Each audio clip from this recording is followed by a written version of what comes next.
सावन की मोहब्बत जीजा साली की अनकही दास्तान। गांव में सावन का महीना था। हर तरफ हरियाली छाई थी, काली घटाएं उमड़ रही थीं और कोयल की कूक दिल में अजीब सी हलचल मचा रही थी। इस बार शिवरात्रि का मेला पूरे गांव में खास था, क्योंकि अजय पहली बार शादी के 3 साल बाद लंबी छुट्टी लेकर अपनी ससुराल आया था।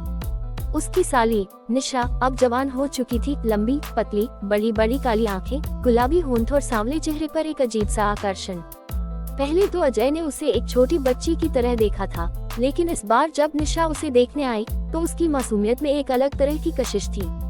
रात का समय था, पूरा परिवार आंगन में बैठा हंसी मजाक कर रहा था। अजय आराम से चारपाई पर लेटा था कि तभी निशा उसके पास पानी लेकर आई। लीजिए जीजा जी, ठंडा पानी। उसकी आवाज में एक अलग मिठास थी। अजय ने पानी लिया और हल्की मुस्कान के साथ कहा, तुम पहले से और भी खूबसूरत हो गई हो निशा। निशा थोड़ी शर्मा गई और पानी का गिलास पकड़ते हुए अजय के हाथ से हल्का सा टकरा गई। अजय ने उस पल को महसूस किया और निशा ने भी। ये पहला एहसास था जिसने उनके दिलों में हलचल मचा दी।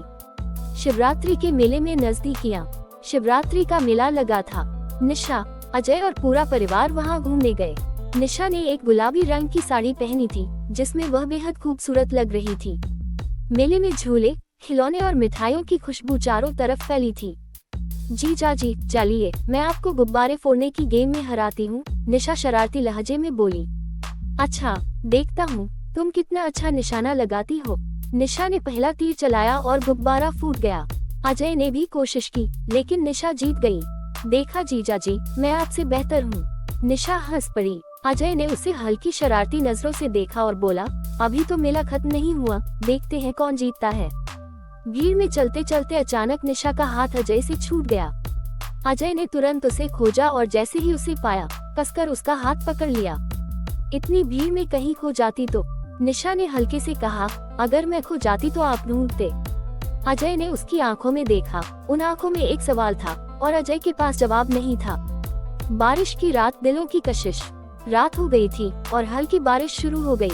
निशा छत पर अकेली खड़ी थी। ठंडी हवा उसके गीले बालों को उड़ा रही थी। अजय ऊपर आया तो उसे अकेला देखकर रुक गया।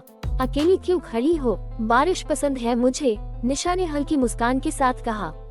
अजय ने धीरे से उसके गीले बालों को कान के पीछे किया, और मुझे तुम्हारी मुस्कान पसंद है। निशा के दिल की धड़कन तेज हो गई। बारिश की ठंडी बूंदें और अजय का गर्म स्पर्श दोनों मिलकर कुछ नया एहसास जगा रहे थे। अजय ने उसकी ठंडी हथेलियां अपने हाथों में लेकर हल्के से दबाई। जीजा जी, निशा के होंठ कांप गए।